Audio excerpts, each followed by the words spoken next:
Hello, Weekly Trek listeners! It is I, your intrepid host, Alex Perry, and today is Thursday, June 18th, the launch day for my new podcast, Warp Factor 5, a Star Trek rewatch podcast. This is the last time, probably, that I will cross the streams between the Weekly Trek and Warp Factor 5 podcast feeds, but I did want to bring you the first episode so that, just in case you are a Weekly Trek listener who has heard about Warp Factor 5 and is like, I don't know if I'm ready to commit to signing up and subscribing to a separate podcast feed with Alex Perry, I wanted to give you the opportunity to hear episode 1 and hopefully sway you in favor. I am very proud of this podcast as a project. As I speak, I've recorded all of season 1 of Star Trek Enterprise and the first 10 episodes, so 2 episodes of Warp Factor 5 of season 2, recording the remainder of season 2 before the end of July and straight into season 3, so having a really good time with it. You will hear the show evolve a little bit over the first few episodes as I sort of find the groove and find the way that I think the show works best, but I hope you will join me on this journey for Warp Factor 5, a Star Trek rewatch podcast, which is available on the Warp Factor 5 podcast feed moving forward. And I will be back this weekend with a new episode of Weekly Trek. Bill Mann will be joining me to discuss the Star Trek Strange New Worlds trailer, some new Star Trek video game announcements, and new Star Trek merchandise. And I'm recording this Tuesday, so if there's been a big story between now and the weekend, we will also cover that as well. But for now, I will leave you with episode 1 of Warp Factor 5, a Star Trek rewatch podcast.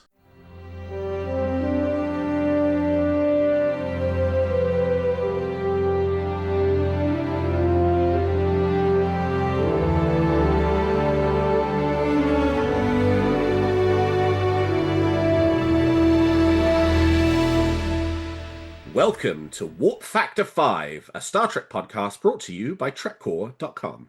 I am your host, Alex Perry. Velocity, Warp Factor 5. Course and speed set, sir. Warp Factor 5 is a Star Trek rewatch podcast where each week my guest and I discuss and rate the next 5 episodes of Star Trek in in-universe chronological order, beginning with the Enterprise NX-01 in the 22nd century and traveling forward from there.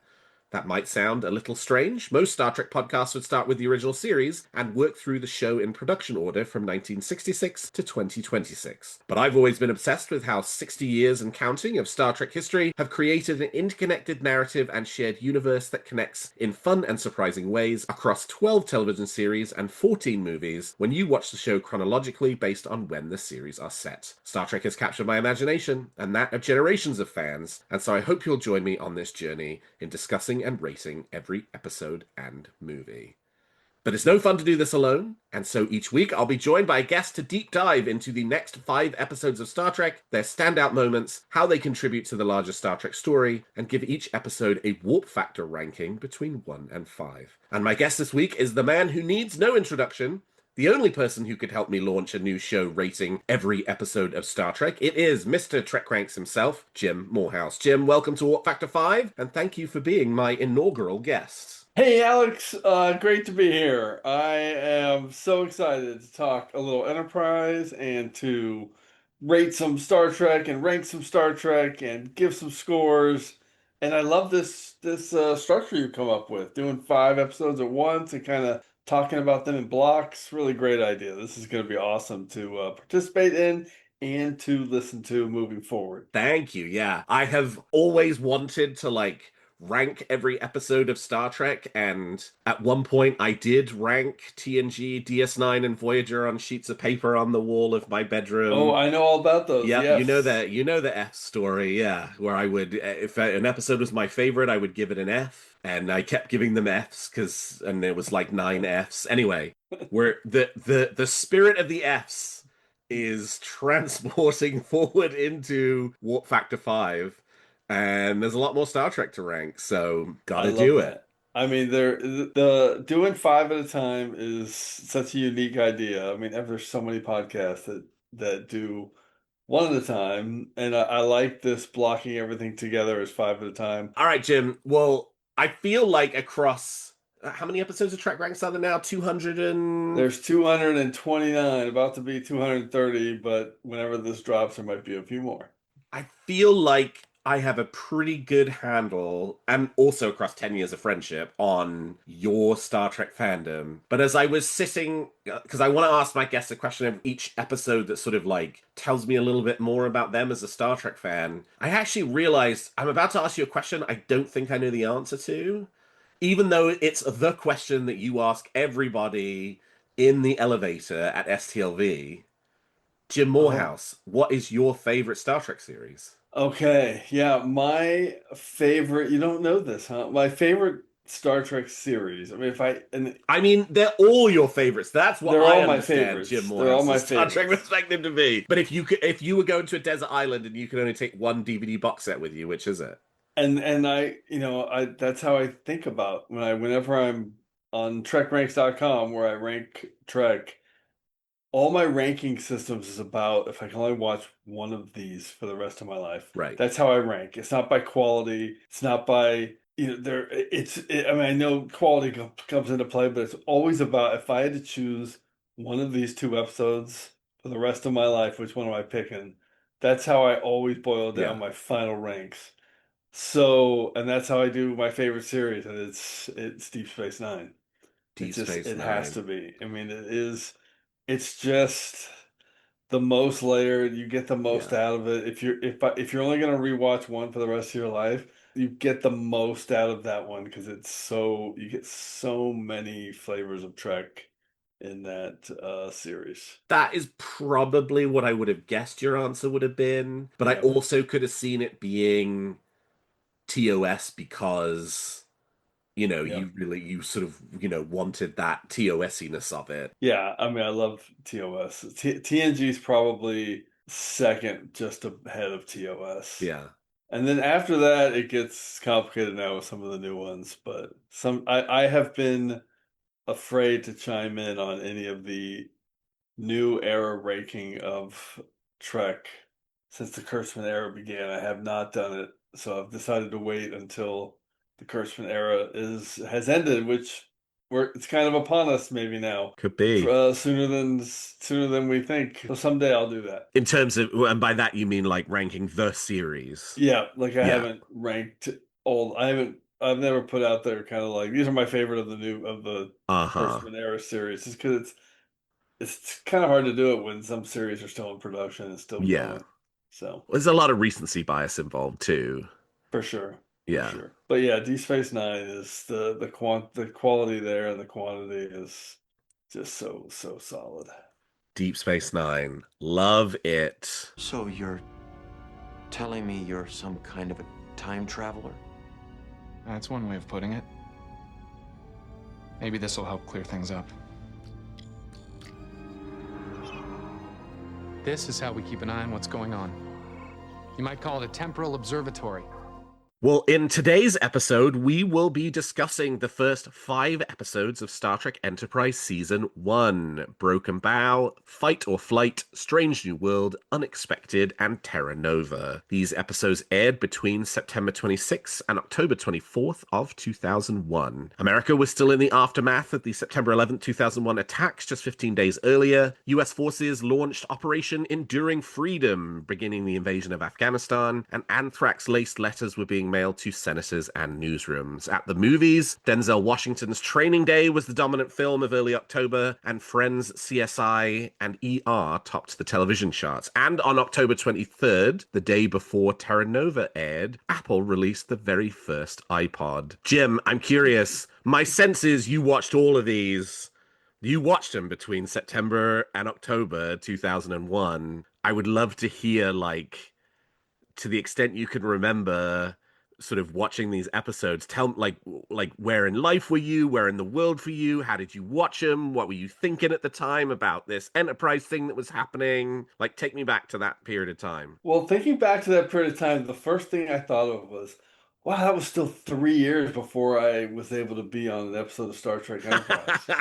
So that was the first thing I thought of because everything in my life revolves around that moment. Before Star So, Trek and after Star right. Trek. So I was like, God damn, that was still 3 years before that freaking thing miraculously happened. Like unbelievable that I mean, it's unbelievable that happened, and that was still 3 years before that. That's Yeah. crazy to me. So that's really cool just to think about that these were airing and that was still off in the future, 3 years away.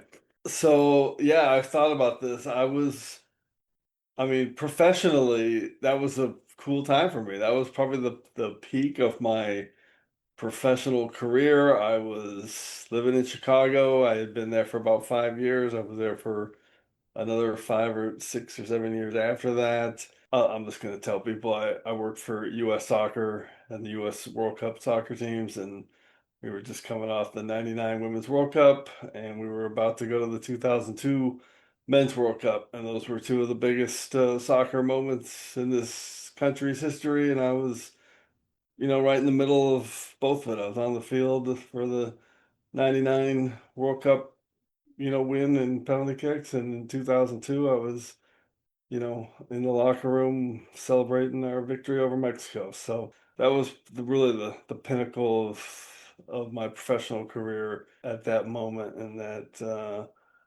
that level. In terms of watching Trek, that was incredible. Just, I mean, Broken Bow, and we'll talk about it in a second, but such a great pilot. It's still my all-time favorite pilot. Not spoiler Agree. alert, but it's still my all-time favorite pilot. It was 100% such, agree. it was an incredible launch.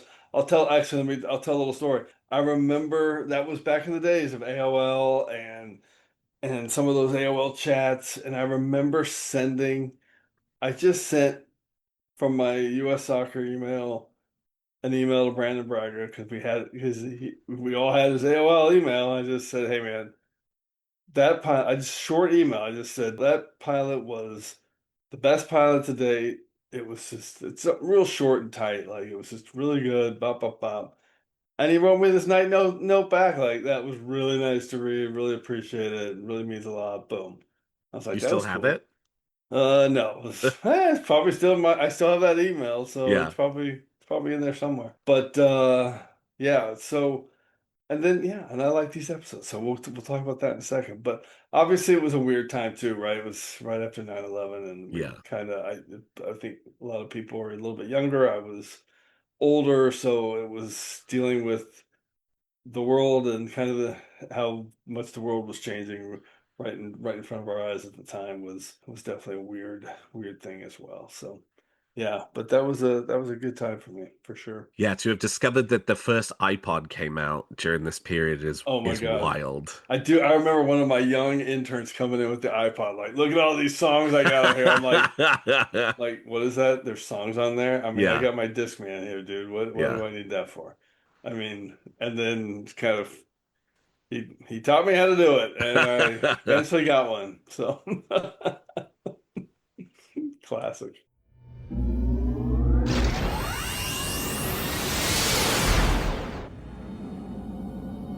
Warp 2.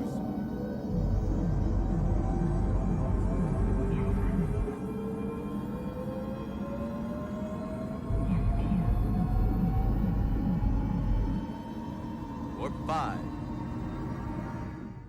All right, let's talk about our 5 episodes. We're going to discuss each episode and give them a warp factor rating, ranging from warp factor 1 up to the coveted warp factor 5. And if you want to join in at home and rank these episodes along with us, half warp factors are acceptable. So we begin with Broken Bow, the series premiere of Star Trek Enterprise. Earth launches its first starship of exploration, Enterprise, on a mission to return an injured Klingon to his homeworld. Jim, tell me what you think about Broken Bow and give me your warp factor rating. Yeah, I just previewed it. Listen, still my favorite pilot all time in Trek. There's now 12 of them, I think. 12, 13. I lose count. 5.0, warp factor 5.0. 4.97. They're matching our speed. 4.99. Warp 5. It is my favorite pilot. I think it's spectacular. I love the Temporal Cold War. I love the Suliban introduction. It's perfect. I love the NX-01. We're going to talk about all these things eventually, but yeah, it's a perfect pilot. Even the song, which I hated, but I love. Yeah. Right? I mean, it really is a terrible song. I don't think she's a good songwriter, but I love it. I love that song. Yeah. But it's There's a reason why she's never but won I an love it. Oscar. Yeah. I mean, it's I wish they'd just gone with The Calling. Just go with The Yeah. Calling. That commercial was so good. Anyway, what about you, Alex? I love Broken Bow. I totally agree. It's the best of the Star Trek pilots. Always has been, probably always will be, just in terms of it very quickly and capably introduces you to this new show, to the new characters. There's a ton of really interesting setup for the rest of the show. There's great action moments. Like the way that it sort of uses the Star Trek universe is really, like, it's really cool. It's both got like really cool TOS vibes, but also that kind of really like super comfortable. We've been doing this for now 14 years, you know, and we know what Star Trek is and we know how it functions. And we're going to make things feel a little more like dangerous and a little more new, but at the same time still very comfortable and still very sure of itself. Like, yeah, this one's a Warp 4.5 for me. Okay. And it's just so good. There's so much to like about it. Keep your shirt on, Perry. I forgot. I need to because it's my TrekRanks.com. Check it out. Yep. TrekRanks podcast. I have to give my TrekRanks ranking. It's number Yes. 2. It's number 2 on my TrekRanks. Number 2. Wow. Yeah, Okay. it's Yeah. number 2 on my overall out of 98 episodes Yeah. on TrekRanks. So for Enterprise. So it's clearly, if you're number 2 on my list, you are a 5. You are a 5 out of 5. Oh, You're a Warp absolutely. Factor 5.0. Yep. Yeah, no, it's classic. And I love that because it does have those TOS vibes. They did Yeah. such a good job with that. The trifecta with Connor and Jolene and Yeah. Scott Bakula was so good. Can't be afraid of the wind, Ensign. Yep, you cannot. So good. All right. Final flight. Enterprise finds an abandoned ship filled with corpses which appear to have been used for an experiment. What do you think about Fight or Flight? Pretty clear I'm going to have the highest ratings of anybody, any guest you have on here. As it should be. Fight or Flight, number 44 on TrekRanks. Yep. So right in the middle of the pack. And I really like this episode a lot. Number 44. I'm giving it a 3.5 warp factor rating. Yep. And I just think they really nailed the ambiance and the tone of this episode. The tone is perfect. It's spooky, it's scary. I think Hoshi's fantastic in it. I really like this. It's a great little mystery. It's really clever. I think the scenes where Bakula's pushing back on, oh yeah, what if it was a ship full of Vulcans? Yeah. Or humans? If we would have just left? I don't think so. Yeah. We need to go back. What's the matter? The tension bothering you? Not in the least. Must be great not to let things bother you. No remorse, no guilt. What if they were Vulcans? Think you would have reacted the same way? They weren't Vulcans. I said, what if they were Vulcans? Would you have just left them there? Hanging like slaughtered animals? Don't you think maybe you would have taken them down? Tried to figure out who they were. Made some effort to contact their families. We don't know where they came from. It would be very difficult to locate their families. We didn't even try.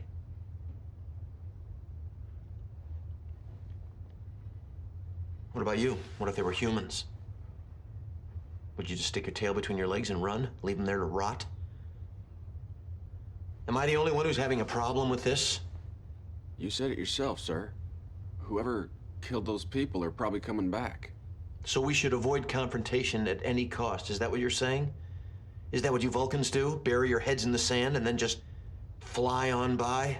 We, Vulcans, would have never gone on board that ship in the first place. You got an answer for everything, don't you?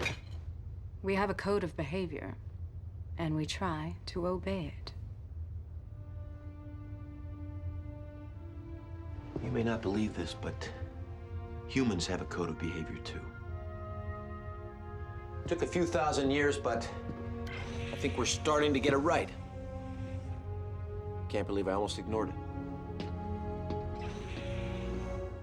I think this episode works on every level and is a real solid second episode. Yeah, it's great because it sort of combines the sort of frontierness of the NX-01 doesn't quite work properly yet with the weapon systems not really Right. working, and the crew doesn't really work properly yet because, Sato's working through her stuff, and the sort of like the big three dynamics still kind of coming together. The universe feels kind of scary. I mean, you never really learn who these aliens are who have No. killed all these Axonarians and strung them up to take stuff out of their body, and it's very well done and very well put together. And I think the best scene in the episode is the dining room scene where T'Pol's like, all right, well, we're moving on with our day, and Archer just can't get off of it, and it's very well done.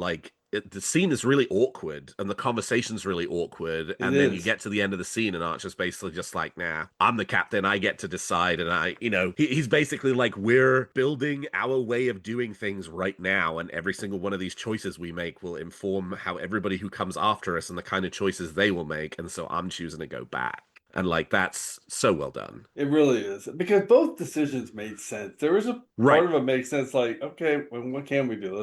Right. Let's move on too. But I really like that. It's a good episode. They do a Yeah. good job with that one. Yeah. And also the universal translator stuff.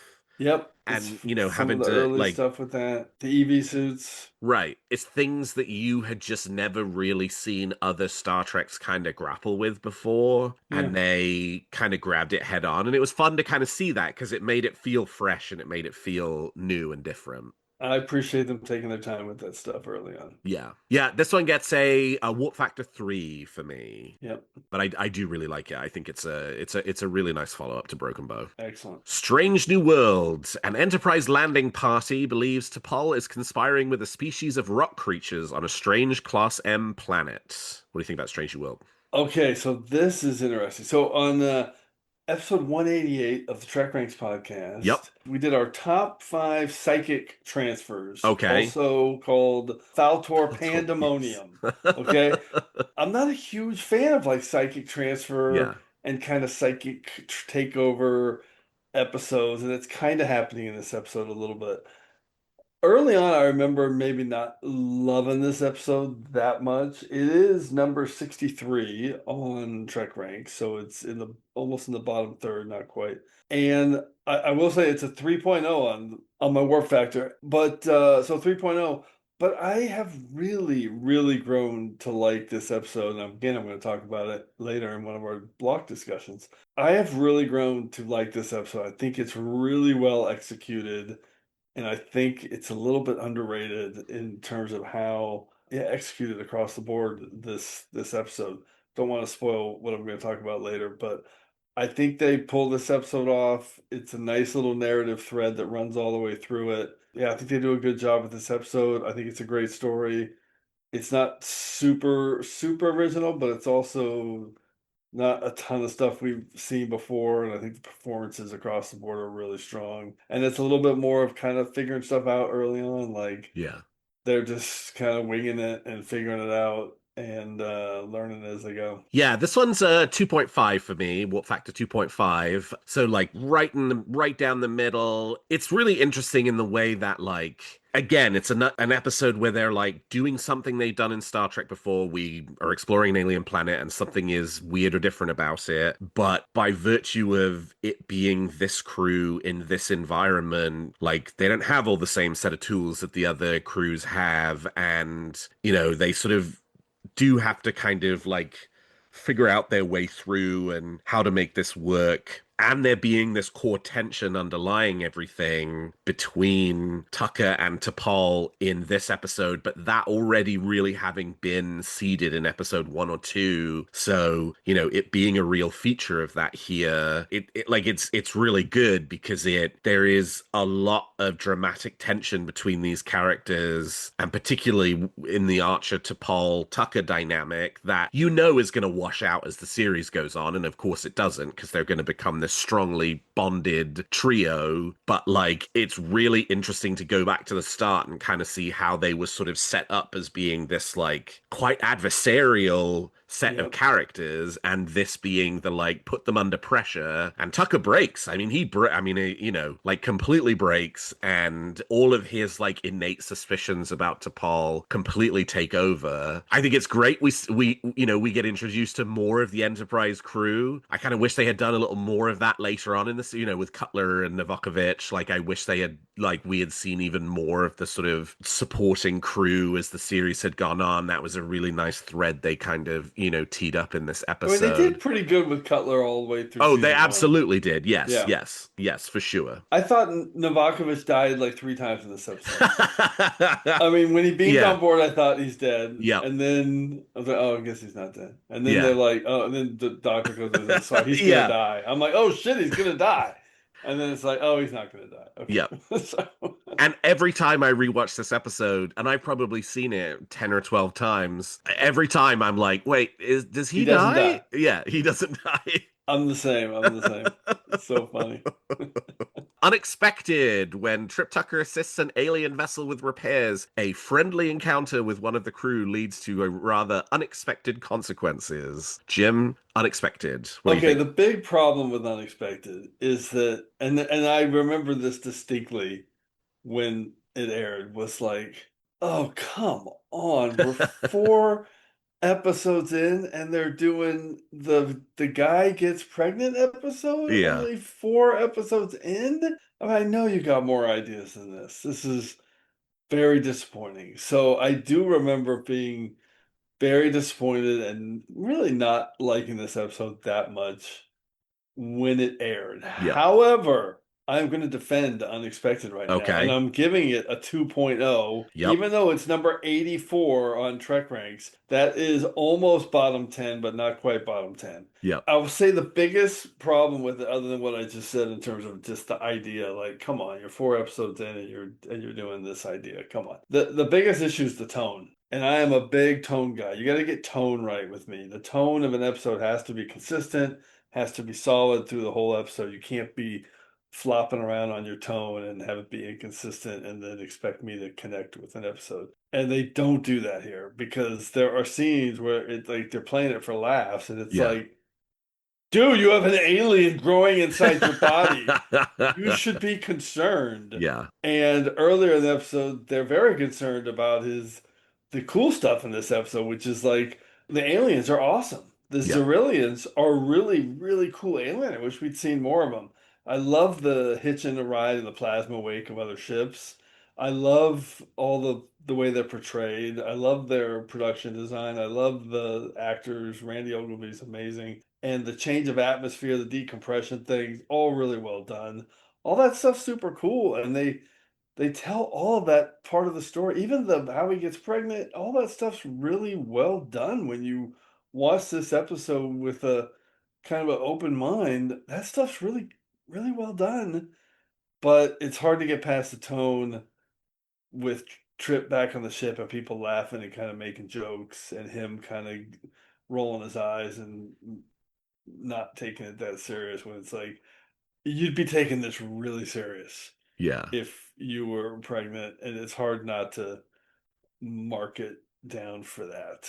Yeah, this one also gets a warp factor 2 for me as well. And I was talking to one of our friends, Caleb, and he made this really great point about Unexpected that is sort of lodged in my brain, which is that it shares something very fundamental with Threshold. An episode that not a lot of people really don't like. Widely seen as being the worst episode of Star Trek. Unexpected is nowhere near the worst episode of Star Trek. But As I always say, Threshold, great episode until the tongue drops out. Unexpected, great episode until the nipple shows up. There you go. It's the same Like, thing. it's the same thing. The first Right. half of the episode is great. All that stuff about, like, going over to the Xyrillian ship, and they are a really alien species, and, Tucker is, again, he's a really unpolished character in early season 1. Yep. Like, he's kind of a dick in a lot of ways, and like, you know, it very much like, you know, not the sort of like refined diplomatic Starfleet personnel type from later series. And I love seeing that, like him getting thrown into the mix with these completely alien people. And then the nipple shows up and the episode, you know, kind of goes downhill from there. The Klingon stuff's kind of interesting, and just, you know, that's sort of a fun element to it. But that piece, you know, and like Tucker like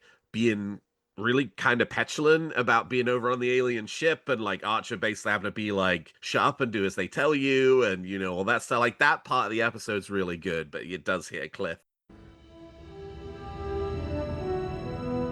Mr. Tucker again, sir. Put him through. Yeah, Trip. How's it going? Not good. I don't think I'm gonna be much help over here. I'm having a little more trouble adjusting than I thought I would. What's the problem?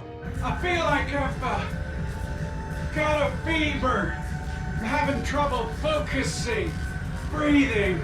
I really think I need to get back, Captain. Stand by for a minute. T'Pol, put me through to Trinal. Stand by. Captain Archer?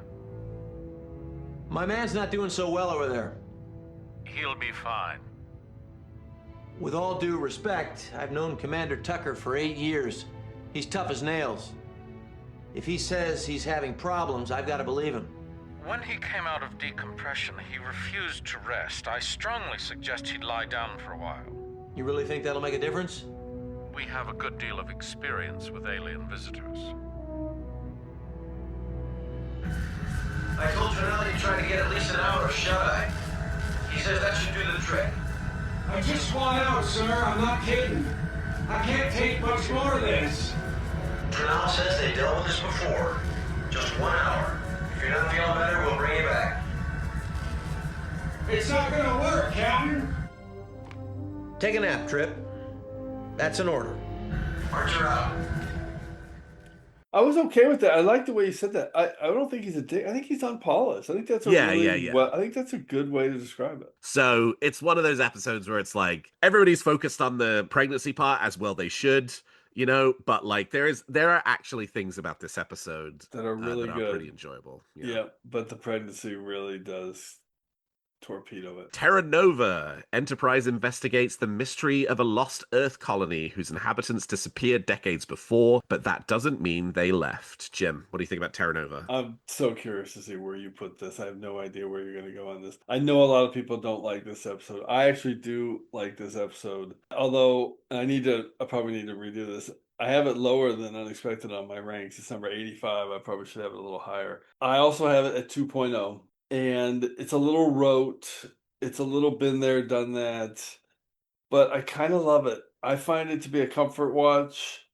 There's really nothing to dislike about this episode. Nothing wrong with this episode. It's executed pretty well across the board. It's not super original. There's not a lot going on here that's we haven't seen somewhere along the lines. But I like the execution with Archer.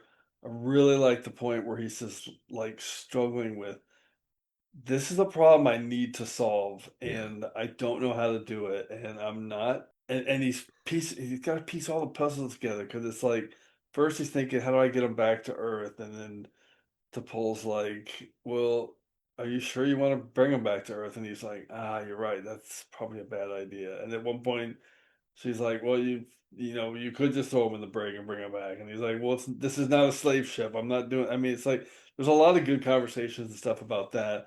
The performances are great. I have a real surprise later in one of my block picks on this.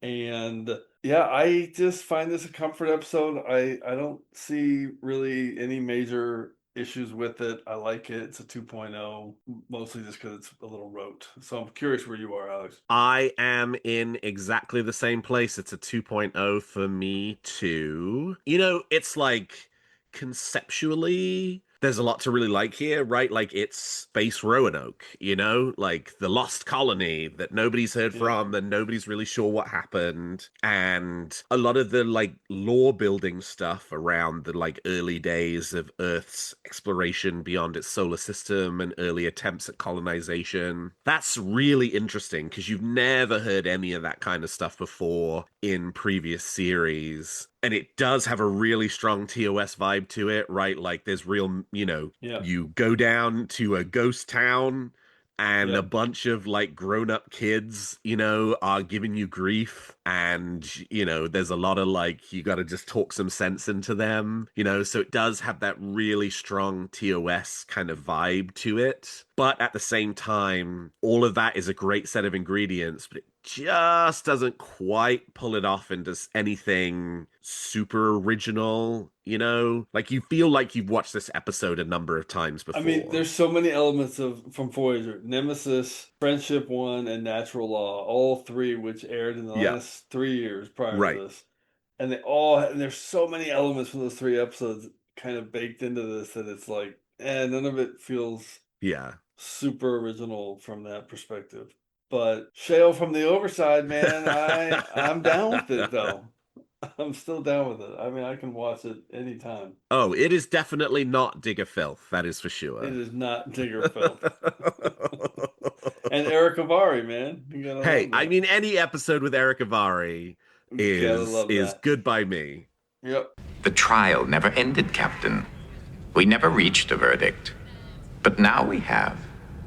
You're guilty. Okay, so that's talking about each of the individual episodes. So let's look across the 5 episode ratings that we've given and see where it comes out in terms of rankings. Okay, so yeah, I think probably perhaps not unexpected. Ha ha ha, no pun intended.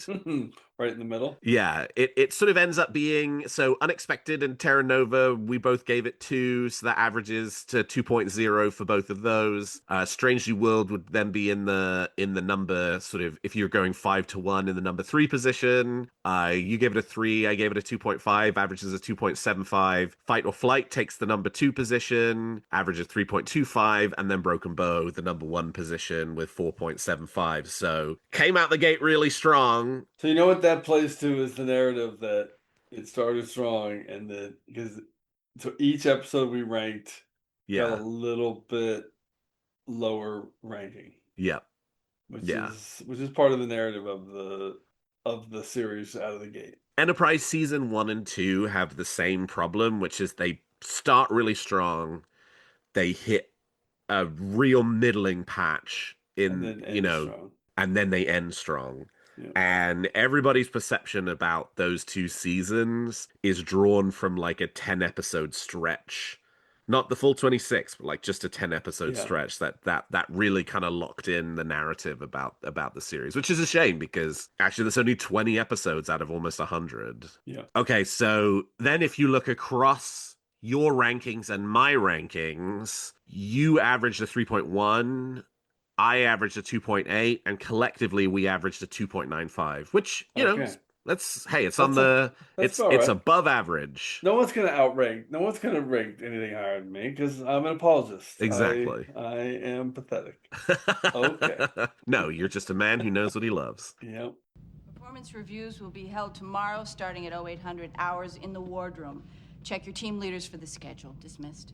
All right, next we will discuss some of the things we enjoyed most across this whole block of episodes. So each episode of Warp Factor 5, we're going to identify across the 5 episodes that we're discussing one pick for the best series regular performance, the best guest performance, best production design. So that can be things like ships, effect shots, music, anything you want to. Best quiet moment and best loud moment. And so each of us will pick one thing across the 5 episodes that we want to highlight. So let's start with best series regular performance. Jim, what was the best series regular performance across these 5 episodes? Okay, I thought about this, and the one that really stood out to me. I'm not even going to get into secondary systems because it was really one choice that stood out to me, and that is Connor Trenier in Strange New Worlds. Okay. And that's one of the reasons I rate this episode. I think the guy. I like your word unpolished, but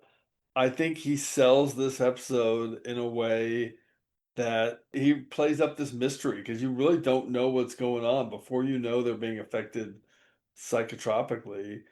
You're like, are there rock monsters? Is she talking to people? What Yeah. is going on? What Right. is happening?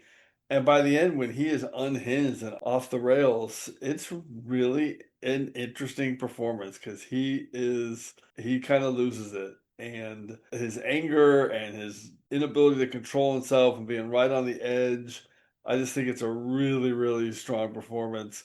And I love, I mean, even from the point when he's in the tent and he's like, something's in my bag. Yes. And like, are we allowed to shoot? He's like, I think, I think you can if it's in your sleeping bag. I mean, it was like, I really, I mean, Connor Trinneer is like was one of the big surprises of the whole series, I think, Yeah. for people that he was such a popular character and one of the strong performers in the series across 4 years. But I think this episode really was a strong, strong performance for him playing that unhinged, just that showdown with T'Pol in the caves. I really found it impressive.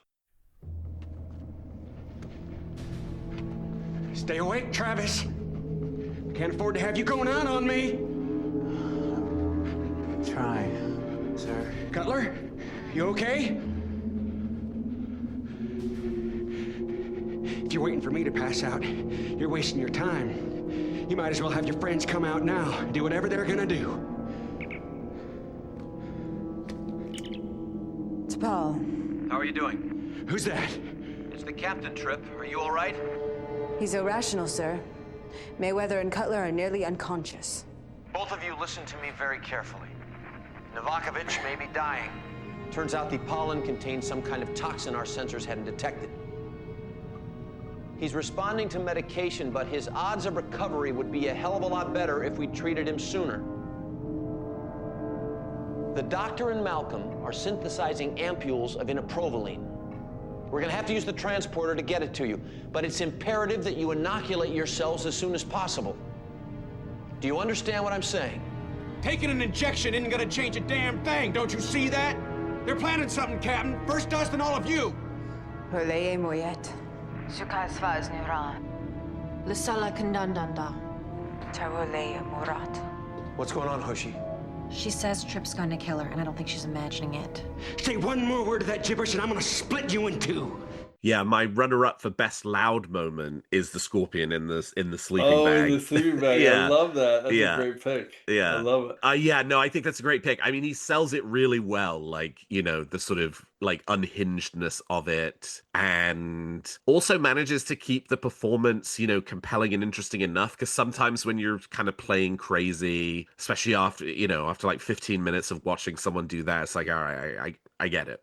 You know, but like these scenes are still really tense and really compelling, and yeah, he does a great job. I mean, he's got a couple lines where he's just like, "I'm gonna answer her. I'm gonna have to shoot her." I mean, it's like it's good stuff. It's a good performance. My pick is Linda Park as Hoshi Sato in Fight or Flight. Oh, excellent! Yes, Yeah. I'm glad you picked that. She does such a great job. I mean, like, we haven't really seen a series regular main character, senior officer of an enterprise before who is kind of wishing that she wasn't there, right? Like, Right. you know, there's obvious, like, you really feel the tension in the character throughout this whole episode of there are many compelling reasons for me to be here, but just generally, I just don't vibe with any of this. Like, you know, I don't like really being on the ship. I don't like really being in danger. I don't really trust myself. And like they pack it all in from the quick scene with Archer where she's like, can I move my quarters to the other side of the ship so that the stars are going in the right direction? You know, right up until the end when they're just like, just talk to the guy, right? Like, and she's like, I don't think I can. And it's like, just do it. And, you know, and obviously like she ends up kind of saving the day and gets a ton of confidence from that. Like, it's just a really nice way immediately out of the gate for Enterprise to be like, we are going to do something a little bit different with this show that you haven't seen before. And our second episode, we're going to spotlight, this character who is not sort of in the, I mean, aside from being exceptionally smart and exceptionally good at her job, is not in the sort of classic Starfleet officer kind of mold. And in all kinds of moments throughout the episode, you really, like, Linda Park just does such a good job of surfacing Hoshi Sato's, like, just complete lack of comfort with this entire situation. And, the slug kind of subplot is a little bit of like it's a little bit obvious in terms of like, well, it's not in its right place, and, and you're not in your right place either. But I think they do a good job of, in the scene with Phlox, where he's like, maybe the slug should go teach, right? Like, where they're like, you know what we're doing and we know what we're doing, and we're gonna, we're tying this all in. So yeah, like, I just think it's a really fabulous performance. I'm having trouble with the word pump, sir. I've got the processor searching for synonyms. The translator's not making a whole lot of sense to him, sir. He's getting frustrated. I think he's running out of patience, Captain. Then forget the translator. Do it yourself. Do what myself? Talk to him. That's impossible, sir. I haven't even learned their basic conjugations. Talk to him, Hoshi. It doesn't have to be perfect. You don't understand. I don't even know how to say pump. I'll get it all wrong. It'll just make things worse. Things can't get much worse. Sir. I think you're right. And I always defend that character. I don't understand when people denigrate the character as something less than because of her reactions and because of the position they put the character in. It's the character. Right. Her reactions are normal. It's human, and it's what the character was designed to be. Someone coming into space with, limited experience that was going to take a while to get their sea legs. And there's nothing wrong with any of that. Yeah. There's nothing wrong with that production choice. There's nothing wrong with the writing on her character. There's nothing wrong with the character. There's nothing wrong with Linda Park. It's really well done across the board, and I think her story arc for 4 seasons is really well done. I just do not like when people say, well, that character was not given fair shift or just not given like the right stuff. I'm like, no, they did not make her. She wasn't weak. She was strong, and she was learning as she went all the way through. And when she screamed when she saw the aliens, that was normal. And by the way, right after that, she had one of the best lines in Enterprise when she says, I don't think you need a translator. I mean, that was hilarious. It's one of the great lines ever.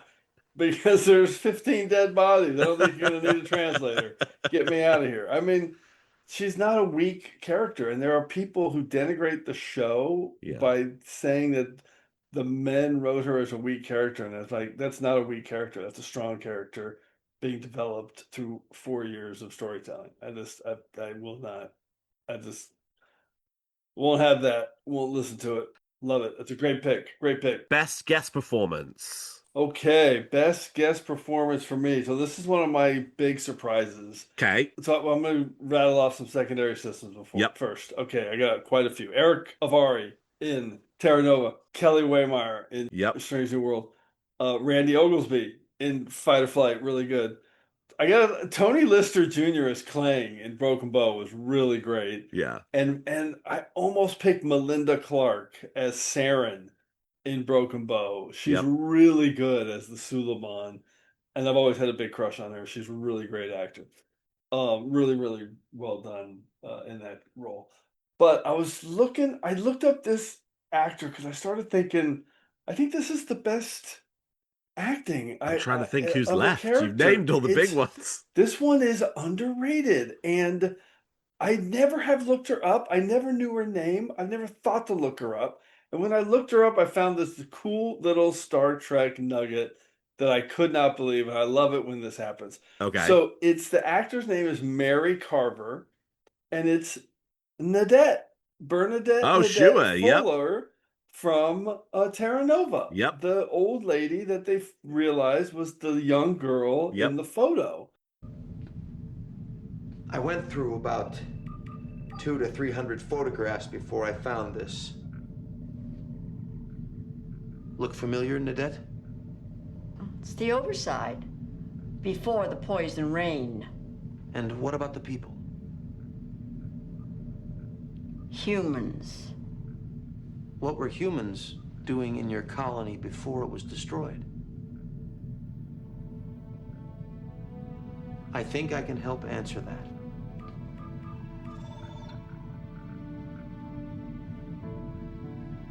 You're sure none of these people look familiar?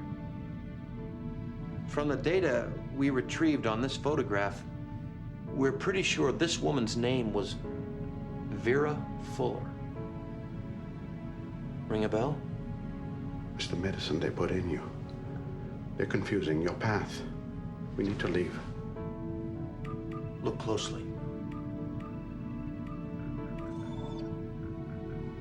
Vera Fuller. What do you remember? Shale! I'm trying to trap you. Vera had a daughter named Bernadette.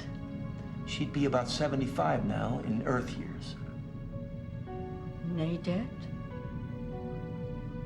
Bernadette? You say this is me? They're trying to make us leave the underside. If we're not back before day, your crewmen will be gutted. Take us back. And she gives a really vulnerable, strong performance. She's sick and she's a little bit cloudy because she's older, but she's brave, but she's vulnerable, and she's going to go up on the ship and try and get healthy. And she's trying to lead her son, Eric Avari, to be brave enough to kind of listen to these people and make these changes. Really strong performance from an older woman in that. I mean, she's probably about 75 in that role. With the caked on digger makeup and everything. Really, really, really strong performance. So I'd never heard the actor before, Mary Carver. I looked her up. She had 63 acting credits on her resume. She was a regular on Simon and Simon, which I never really watched. But ton of acting. She started in the 50s, basically when TV was starting. A bunch of roles. She was on like Gunsmoke, Twilight Zone, Rockford Files. But here's the cool thing. She was married to Joseph Sargent, who directed the Corbomite maneuver. Which whenever I see something like that, I'm like, wow, how the hell does the Star Trek connections never cease? Yeah, right. So she was married to him for like 15 years in the 50s and 60s when he directed the Corbomite maneuver, which is basically the third episode of Star Trek. Sure. And I love that little note. But dude, she was really good in that performance, and I thought I gotta pick her. That's a really underrated performance that no one ever really calls out in that episode. Yeah, she's great. I also love how they're like, oh, you have advanced lung cancer and it's spread to all different parts of your body, but no big deal. Couple of injections and you'll be all better. They fixed it. They fixed that right up. Phlox fixed it right up. Yeah. And I think it's also like, I don't think like characters having cancer was a thing that had been part of Star Trek before. So it's also one of those things where it's like, this is a bit more of sort of a connection to the modern, but also it's Star Trek. It's still Star Trek because they're gonna, they're gonna wave a light over it and make you better. But you have cancer. I love that. I love that. So Mary Carver. I love that pick. That's a really great one. I went with Kelly Waymeyer as Crewman Cutler in Strange New World. I love the really excited to be here vibe and there's just sort of like there's that energy and enthusiasm which you feel a bit less from some of the series regulars because like Archer, T'Pol, Tucker, like their relationship in these first 5 episodes is kind of still in that really tense place. So you're not sort of seeing the like wonder of exploration in quite the same way. But that first scene of Strange New World where it's Cutler and Novakovich in the mess hall and the planet's out the window and then they go up to it and they're like, sort of trying to guess what kind of planet it is and why they're there and they just seem really like excited about everything. Like that's like it's just a really cool moment and then that kind of plays through the episode until things start going downhill and and then they end up where they end up. But I think it's a really nice performance and Kelly Waymeyer, who passed away at a shockingly young age, turns in a really great performance in this episode and every subsequent appearance in which she plays Cutler in this show.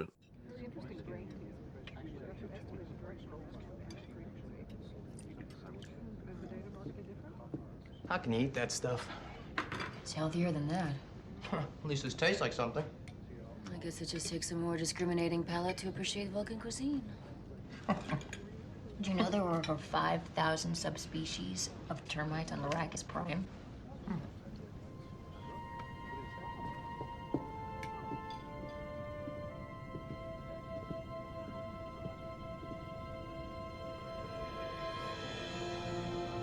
I thought we were headed for a nebula. Anybody hear about this? Not a word. Wonder if somebody lives there. There's a lot of plant life. It might be an oxygen atmosphere. What do you think? First contact? I don't see any cities or agriculture. Maybe they live underground or in the water. Is that snow on those mountains? You'd think the captain would make an announcement or something. We'll call him. Yes, tragic loss. I always say she just adds like this flair to every episode. She's just really, really great in every appearance. There's something vibrant about all of her appearances. And yeah, her campfire scenes in this one are really good. She's man, she had something special. She had a spark about Yeah. her in her performances, and really sad, tragic loss to lose her and not have her be able to continue in that role and just lose her life so young. She was really special. I love that pick too because she was definitely on my short list. Best production design. What do you got? Okay, I'm gonna go really boring. I have to do it. I'm going broad. I'm picking the NX-01. I mean, it's on my how list can I too. not? Like, how can I you not? Yeah. My second all-time favorite ship in the history of Star Trek. I love it. I have to pick it. And this gives me a chance to rip all the people who, right out of the gate, were shitting on the fact that, oh, it looks too much like the Akira class. Shut the hell up. That is literally the stupidest comment I've ever heard. I'm not even going to waste my time on it. This ship is so awesome. I love it. It's one of the best designs ever. It was, God, it was just the first time I saw it, I was just like, this is perfect. It is such a great, it just feels like a rugged initial first step and connector. Like it's a natural design up to the NX-01. I just love it. I love it. I love it. And I can't believe it's been 25 years since it debuted. It's one of my favorites. Yeah, it's such a great ship design, Oh, it's like so good. yeah, it is just such a really nice ship, and it feels like even though it's 30 years on from the original series, it's still like they really did sort of land the plane in terms of making it feel like it is in a lineage with the TOS Enterprise, but was also made in the early 2000s as opposed to being made in the 1960s. It just, yeah, like everything about it works, and it doesn't have a bad angle. My favorite ship ever is the Enterprise D, and that ship has a lot of bad angles. It has bad angles. Yeah, it has real bad angles. That's why it's not my favorite ship, but I love it. But it's Yeah, not. sure. It's not there because of that exact reason. Because there's some Yeah. angles where you're like, oh, Yeah, yeah. it's the fat one. Yeah. But we should give credit. Doug Drexler, man, he designed the hell out of this ship, and it Yeah. really, really has stood the test of time. And I think it only gets more popular, every day. Yeah, and this is like the easiest episode to pick production design stuff for, because it's like the first episode of Enterprise. So it's like, oh, do you pick the ship? Do you pick the bridge? Do you pick the phase pistol? Do you pick engineering? Do you pick? There's so many things you can pick. And then there is some stuff from the episodes. You could pick the decon chamber. No, I'm just kidding. I'm not picking the decon chamber. What I ultimately went with is the environmental suits. Oh, cool! Yeah, They're that's a great so pick. good. I mean, great just pick. in terms of like being part of a lineage, feel like they fit pretty well with the TOS suits. They are, and they're clearly way more primitive than the, first contact suits. Like the gold is a great choice for the coloring. The helmet, like they're actually really well designed because the helmets are really wide so that you're still seeing the actor's face and you're getting the full performance that they're giving. All the little pipes and all that stuff. Like it's like they're just really, really well done. It's very cathartic when the glass window snaps shut and the light comes on. That's just I love that. It's a great design. Yeah. I love the EV suits, even though the air tubes on the back, those don't make any sense. No sense at all, but looks hella great. Yeah, it really does. Best quiet moment. Okay, best quiet moment. Yeah, this was actually easy for me.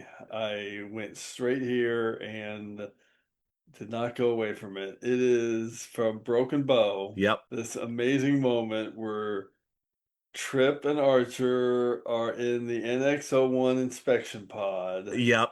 And This is on my list too. They are just kind of buzzing around and they're just admiring how beautiful this ship is and talking about getting into it and cranking up to 4.5 and getting out past Jupiter. They can't wait. And then Trip kind of loses track and bumps into the ship and scratches the paint. And I freaking love this moment. And Archer's just like, looks at him like, are you kidding me, man? Did you just scratch our ship? And literally has to tell him, all right, great, you scratched the paint. I can't believe it. So great little funny, super quiet moment, and I love that they call back to it and don't stop. Yes. When the creepy space station is analyzing all their necessary repairs, and it highlights it needs to be painted there, and Archer's like, I thought I told you to repaint that. And it's like, I never got around to it. I mean, it's such a great little quiet moment between those two and shows their friendship and yeah, and just the awe of that ship. It is an awesome quiet moment.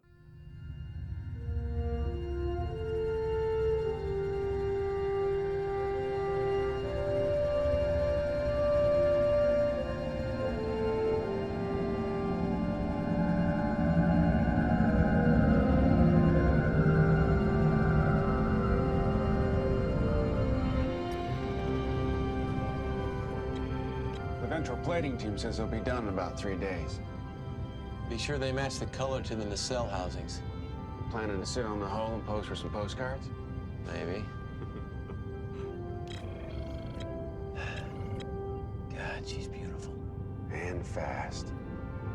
Warp 4.5 next Thursday. Neptune and back in 6 minutes. Let's take a look at the lateral sensor array. Give me a sec.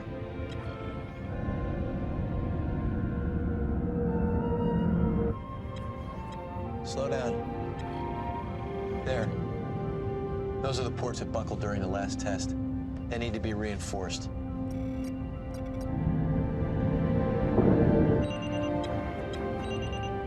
Great. You scratched the paint. Sorry. Orbital 6. Captain Archer, sir. Go ahead. Admiral Forrest needs you at Starfleet Medical right away. Yeah, it's a great, love all of the scenes of characters flying by their ships, and this is part of that, pantheon that started with the motion picture. Yep. But it is a great moment, yeah, and it really, it's not just a great moment to show off the ship, but it's also a great moment to tell you about their relationship and how Trip and Archer are as people, and immediately sort of establish them as having a history, having a rapport. Yes, they're captain and chief engineer, but they're also friends. But there's also a little bit of there still is the sort of chain of command thing. So just, yeah, in a few short moments, it does a lot to tell you who these characters are. Yeah, I love that moment. And before that, Tucker Jew was like, you gonna sit on the hole and pose for some postcards? I mean, it's really good. It's a great moment. Yeah, this is on my list as well. Other ones I was thinking about was the moment also in Broken Bow where Archer is beamed aboard the Enterprise, and you just get this very quick reaction shot of him after he's been beamed in, where he's just like, what the hell just happened to me? That's good. That was really good. The first dinner scene where T'Pol cuts the breadstick with with a knife, where she successfully does it and holds it up and is basically like, if you try hard enough, you can do anything you want to. That's really good. I also really like, we talked about it earlier, the awkward dinner scene in Fight or Flight. That is actually a really quiet scene. Like that whole scene, everybody's talking really quietly. And then the ghost story by the fire. That's another one I was sort of thinking about. Like that's also quite a scene. The one I went with though is the tense, also Broken Bow, is the tense hospital scene between the Starfleet officers and the Vulcans that Archer kind of comes into. It's actually a surprisingly quiet scene. Like aside from like the moment where Archer sort of bursts into the kind of sickbay area and asks Phlox, you know, is this man gonna die? Like it's a lot of like not necessarily. Yeah, quite reserved, just sort of conversations between these people, and it establishes so much so quickly. You know, the sort of the tension that exists between the humans and the Vulcans, which is this sort of new thing that you're being exposed to, and why is it there? And like the Admiralty, who they clearly want to just let Archer go and do his thing, but they also have to deal with the Vulcans, and then, you know, you've got the Vulcans, and it is also then punctuated by that slightly louder moment of like Soval raising his voice and Archer saying, you know, like, oh, when Vulcans don't get their way, they're, you know, they raise their voice. Like I think it's such a great scene, and it really tells you a lot about the show in a very short period of time. Who was chasing him? We don't know. They were incinerated in the methane explosion, and the farmer's description was vague at best. How did they get here? What kind of ship? They were using some kind of stealth technology. We're still analyzing our sensor logs. I'd like to see those logs. The Klingons made it very clear they want us to expedite this. It happened on our soil. That's irrelevant. Ambassador, with all due respect, we have a right to know what's going on here. You'll be apprised of all pertinent information. And just who gets to decide what's pertinent information? Admiral? John, think you know everyone? Not everyone.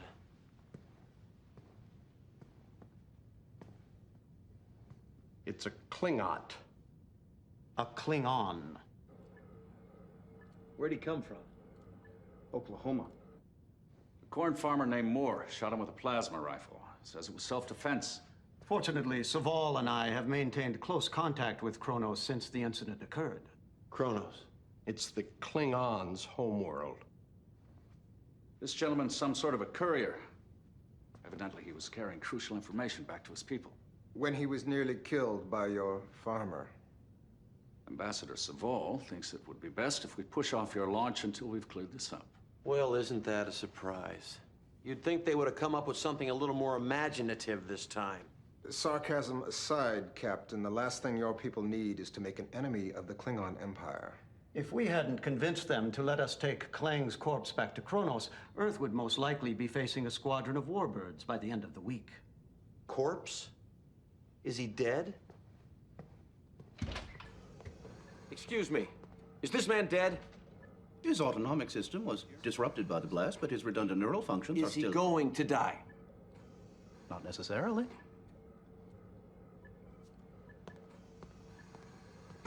Let me get this straight. You're gonna disconnect this man from life support, even though he could live. Now, where's the logic in that? Klang's culture finds honor in death. If they saw him like this, he'd be disgraced. They're a warrior race. They dream of dying in battle. If you understood the complexities of interstellar diplomacy... So that's your diplomatic solution, to do what they tell you? Pull the plug? Your metaphor is crude, but accurate. We may be crude, but we're not murderers. You're not gonna let them do this, are you? The Klingons have demanded that we return Klang immediately. Admiral. We may need to defer to their judgment. We've been deferring to their judgment for 100 years. John. How much longer? Until you've proven you're ready. Ready to what? To look beyond your provincial attitudes and your volatile nature. Volatile? You have no idea how much I'm restraining myself from knocking you on your ass.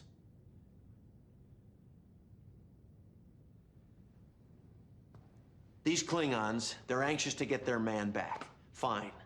I can have my ship ready to go in 3 days. We'll take him back home. alive.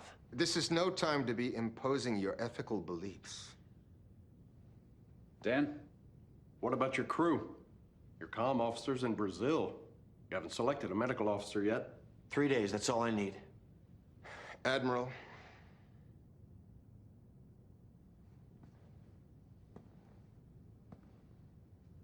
We've been waiting for nearly a century, Ambassador.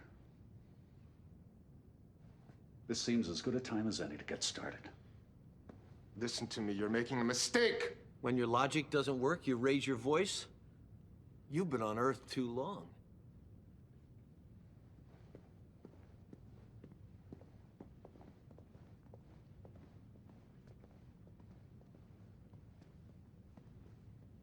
I had a feeling their approach wouldn't sit too well with you.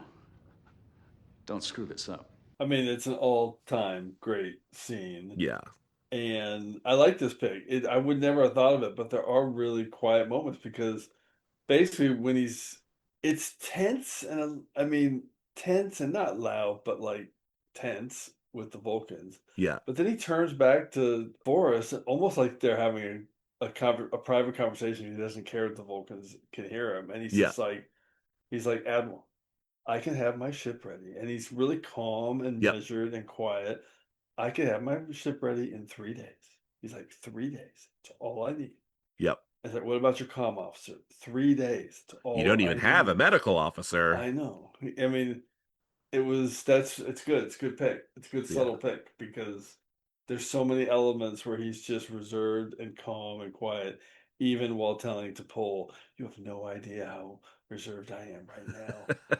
Not knocking you on your ass or whatever he says. It's the best line ever. So good. Okay, that's an awesome pick. Best loud moment. Okay, I mean, there was a lot of options, but I had to go with this one, and we've talked about it a little bit, but I'm gonna highlight it again, and this one's so visceral, and it's not just because of Hoshi's scream. It's the fight or flight moment and the discovery of the dead bodies.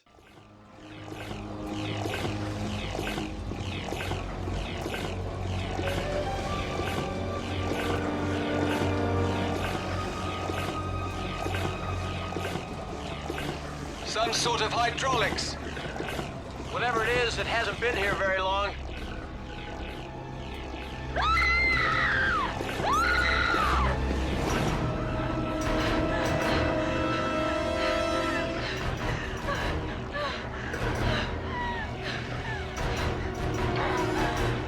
Hoshi, where you going? I don't think you need a translator! Stay here. Their bodies are being flushed out with some kind of fluid. Are they all? All dead, sir. I'm afraid so.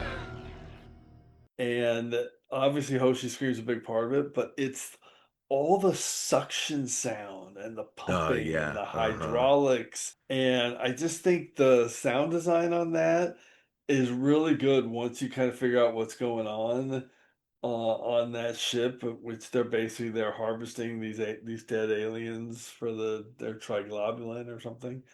And that sound, I mean, I do not like that sound, but Yeah, the like it is, shunk, yeah, shunk, exactly, just that yeah. suction sound, and everybody kind of freaking out, trying to calm down, trying to get that's a great scene. That is an intense.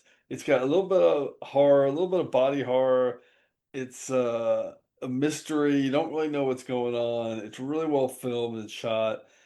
And I guess gonna say it again, the sound design, the visceral suction sound and pumping of those hydraulics is my loud moment because that thing just reverberated in my ears, and Hoshi screaming on top of it made it my moment. That's my loud moment. Yeah, I love that. It really, I think I said this earlier in the episode, but that element of it feeling scary, Yeah, it like, felt scary. yeah, space feeling scary, and like it's not this sort of well-trodden Federation full of familiar people and familiar things, that you're not very far out from Earth, and there's scary stuff out here that you don't fully understand and don't really end up understanding by the end of the episode. Yeah, and by the way, and then punctuated again by I don't think you need a translator. I mean, which is such an underrated line. So, really good stuff in an underrated episode. So my loud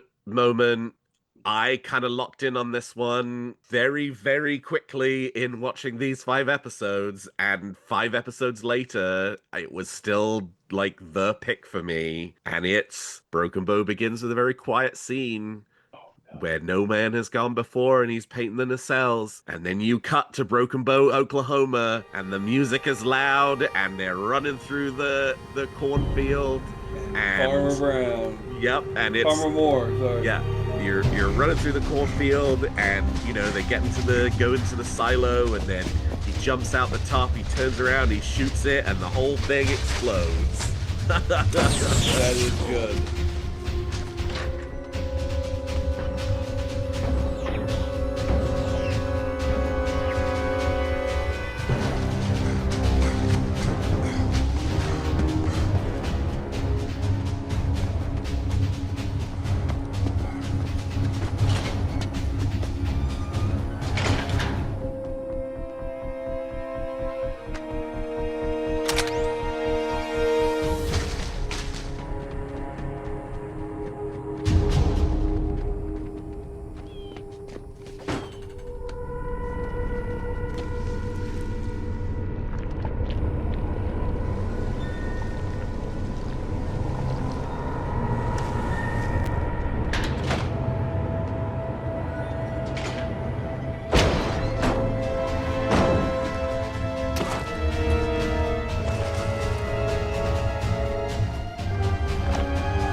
Drop your weapon!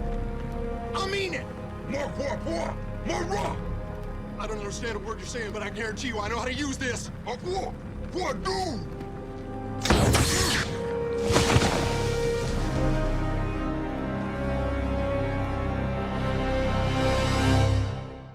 And then Farmer Moore comes out, and they're like Blast screaming him at with each a other, shotgun. and and then he shoots him. And like it is a punchy start to an episode of Star Trek. And it's also, again, it's like it's telling you that this is a slightly different show. We've never really seen Earth outside of San Francisco in Star Trek before. I mean, we've been to Paris a couple of times, but it's, and we're in Broken Bow, Oklahoma, and it's a Klingon running through a cornfield, and you've got these new aliens that you've never seen before, and, they sort of show off their special abilities, and then the corn silo blows up, and then the farmer comes out, and he's got his, like, little, kind of, like, plasma rifle, but it's not a phaser, and and then he confronts the Klingon and he has no idea what he's looking at because humans have never encountered Klingons before. Like and the music's pumping the whole way through. It's like it's a really energetic scene to effectively kick off the pilot episode. That's a great pick.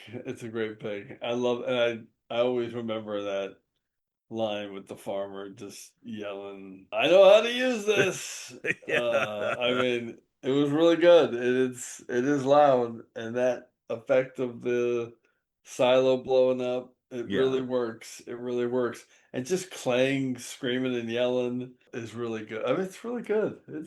It's a great opening, and loud. It's an awesome pick. And yeah, go straight from the beach to that. Yeah. Yep, straight Yep. from, yep. Yep. I love Yeah, it. it's like 30 seconds into the episode. Yeah, that is fantastic. I love it. Excellent, excellent pick. Good loud moment to kick it off. Captain, I've reconfigured our warp field to match the chronometric readings of the Borg sphere. Recreate the vortex, Commander. Aye, sir. All decks report ready. Helm standing by. Mr. Data, laying a course for the 24th century. I suspect our future is there waiting for us. Course laid in, sir. Make it so. All right, well, looking at these 5 episodes and thinking about the sort of entire Star Trek franchise story, What do you think these 5 episodes add to the narrative? How do they connect to other Star Trek? Like, are there things they set up or things they pay off? Like, how do you think these 5 episodes sort of nest within 964 episodes of Star Trek? Okay, so I knew this question was coming, and I love this. I mean, first I want to say I love this angle of the show. I love this section, and I think it's going to be one of the best parts of Warp Factor 5 moving forward from week to week. I think it's a really cool way to kind of frame some of these episodes and these conversations. But having said that, I think unless you have something super clever to kind of surprise me with, I'm thinking these 5 episodes might be 5 of the more disconnected with the 60-year lore of Trek. Because, I mean, obviously Broken Bow is a huge pilot and that reverberates. But the other 4 episodes don't exactly have like a lot of story threads that really connect with anything in Trek that we really ever see again. And I mean, and unless you're talking about like early Foundation stuff of like T'Pol, Trip, Archer, you can talk about that stuff. You can talk a little bit about Klang and the Klingon and Archer and his relationships there, but that's just within Enterprise in the series. And I was just trying to think like beyond Enterprise and beyond some of that development stuff. There's really the only thing I could really come up with, and not to be all of the moment, but if I was going to stretch on one thing from a production standpoint, and I've been kind of a little single-minded on this lately, but I can see the lore of Broken Bow in the pilot episode of Starfleet Academy Kids These Days so well. Sure. And for me, it's one of the reasons I really love that episode. It's one of the first big live action pilots. I mean, it's literally the first big live action pilot in 25 years that captures that 90s Trek zeitgeist with, for me, with like extended runtime. It's a big series launch. It's a big introduction of a new ship. It's a big, beautiful. They had this big, beautiful exposition laden recruitment walk and talk in the grass scene that I love with Admiral Vance Yep. and Admiral and Chancellor Ake, which is very similar to Archer and Hoshi in Brazil. I mean, I love Broken Bow and I love Kids These Days, and I feel like there's a real kinship between those 2 episodes. But yeah, beyond that, I kind of was drawing a blank. I'm not sure what you came up with. I've got one really big thing, and it's just this tiny, tiny, tiny moment, but it's like, oh, this is the kind of thing you can do with this. And that is in Strange New World, where T'Pol refers to the planet as Minshara class, an M class planet, where it's just like for hundreds and hundreds of Oh episodes, my God, that's you've such had a it good one. drilled into you that habitable planets in Star Trek, that there's a, letter typology of planets, class M, class L, class D, and M class is the one you want. And it's revealed in this episode, in this throwaway moment, that it's the Vulcan like planet typology and it's Minshara class, and it's just Love like that. just that little, This is where it started. yeah, it's just like that little detail that kind of just adds so much to, because when whichever writer it was who came up with the idea of, oh, it's an M class planet, they pulled that out of thin air. They were Of like, course. well, what sounds good, right? Like class M, great, put that down, But now another writer has picked that up and added to it, and now you can kind of sort of see from that the whole way that like 24th century and 23rd century the Federation is sort of set up, that there are roots of both human stuff and Vulcan stuff that runs all throughout it. And in this episode it's presented as being like, she calls it Minshara class, and that's a thing that Vulcans do. Humans would never think to call it that because that's what Vulcans do. And yet, you know, 200 years in the future, everybody calls it a Class M planet. So it's just like it's just one of those cool little details that's like, it adds so much to your understanding of the franchise as a whole. Okay, that is a great continuity point that runs through 964 episodes of Trek in 60 years. Okay, I thought of another one then too, Yeah. because That's a great point because we got the temporal Cold War, of course. Totally, yes. Which has that awesome. I mean, obviously it gets referenced a lot. We don't have Daniels yet, Yeah. but we obviously have temporal Cold War stuff in Discovery that plays out not only in the first 2 seasons, but in the. Well, I guess it's mostly in season 3, 4, and 5. Yeah. But time was it time agent Yep. the temporal agent that Daniels kind of showcases. I mean, that's a direct correlation to the temporal Cold Wars and Sure is. the whole Georgiou kind of eventual placement of her back into wherever she went. I don't know where she went because I don't know what happened to her. And Yeah, right. we Yeah. never She saw that stepped into movie. the Guardian of Forever, Yeah, and then then we that never was saw her it. We again. never We're saw her still again. waiting. Yeah. We're still waiting. But yeah, temporal Cold War obviously has levels that now play all the way through. Yep. Yeah. That's a good And one then too. and then you mentioned it also, but like the sort of like early Earth spaceflight stuff. Trip almost calls it the United Earth Space Probe Agency in Terra Nova when he's talking about the colony ship going out. I think he calls it the like space agency. That's like as Okay. close as they get. That's good. But like that idea of, there being this period of time where Earth is kind of taking its, first really tentative steps out into the stars, and it's not sort of settled as this kind of Starfleet thing, and there's trial and error that goes into it. Like, it's really interesting to kind of see some of that play out, because it is, by the time particularly you get to, your TNG's, Deep Space Nine, and Voyagers, you're so far from that in, like in terms of the Federation and Starfleet and everybody kind of knowing exactly what they're doing out in space and why they're there and what they're getting out of it. Like, it is great to kind of do that, like, back to basics kind of Yeah. thing. Well, I'm convinced this section of the show is going to be really cool each week. And next week's going to be really easy because you got the Andorian incident. So it's going to be Totally. you have Jeffrey Combs, you got Andorians, you got all kinds of fun stuff to talk about. Well, and there's also like this is this was a new thing in that it didn't kind of manifest itself in previous episodes, but it does kind of recast a lot of what you know about it, which is the tension with the Vulcans starting right here. A lot of fans, when they saw that for the first time, they were super resistant to the idea of That's the most obvious one. This Yeah. one resets the whole Vulcan narrative Right. that we knew. Well, we're not doing a very good job here. This is the obvious one we should be talking about. This resets the lore of Vulcan. Yeah. Vulcan lore that up until this point, up until this episode, humans and Vulcans were fast friends forever and ever, Right. and we never knew otherwise.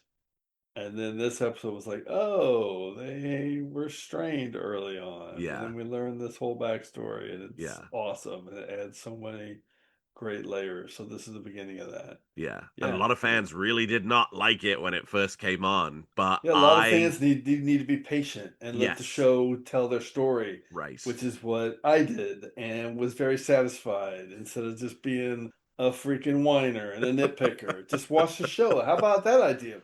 People just watch the show and then to make a decision when the show's over.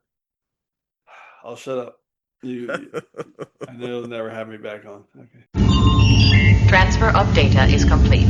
All right, well, that's all the time we've got for this episode of Warp Factor 5. You've heard our ratings for these 5 episodes, but I want to hear from you. What ratings do you give Broken Bow through Terra Nova? Let me know via Blue Sky and Threads, where you can reach me at Alex T. Perry, or X, where I'm at Alexander T. Perry, or you can email the show at warpfactor5@trekcore.com. Make sure you also tell me your favorite series regular performance, guest performance, production design element, quiet moment, and loud moment, and we'll cover all the feedback we get at the end of each season. Jim, thank you so much for joining me as my inaugural guest for Warp Factor 5. How can people contact you if they want to continue the conversation? You can contact me on at TrekRanks on Blue Sky, and you can listen to the TrekRanks podcast wherever you listen to podcasts. And yeah, download us and listen to us. It's the podcast about all the things we love about Star Trek. 230 episodes going strong. Almost, I think it's 9 years, almost 10 years. And also TrekRanks.com. Track us down. We love Star Trek. And they never get carbon dated. Our episodes never get carbon dated. They are always current. Doesn't matter if you listen to episode 50 or episode 182 or episode 230. It'll be like you're listening to an episode that was recorded yesterday. Yes, as somebody Trust me. whose other Star Trek podcast is one where after like 3 or 4 weeks the episodes age like spoiled milk. I'm actually kind of excited to have a show where people could discover this episode 3 years after it comes out and still get something out of it, rather than being like, what are those people talking about? Very true. Yes, this one will be the same. And if you enjoyed this show, please consider leaving us a 5-star review on your podcast player of choice. And for all your Star Trek news needs, including our extensive media archives of all things Star Trek, I hope you will keep your sensors locked to trekcore.com. Well, thank you, Jim. Thank you to all of my listeners. And until next time, take us to Warp Factor 5. I hope nobody is in a big hurry to get home. Starfleet seems to think that we're ready to begin our mission. I understand there's an inhabited planet a few light years from here. We've detected it, sir. Sensors show a nitrogen sulfide atmosphere. Probably not humanoids. That's what we're here to find out. Prepare to break orbit and lay in a course. I'm reading an ion storm on that trajectory, sir. Should I go around it? We can't be afraid of the wind, Ensign. Take us to Warp 4.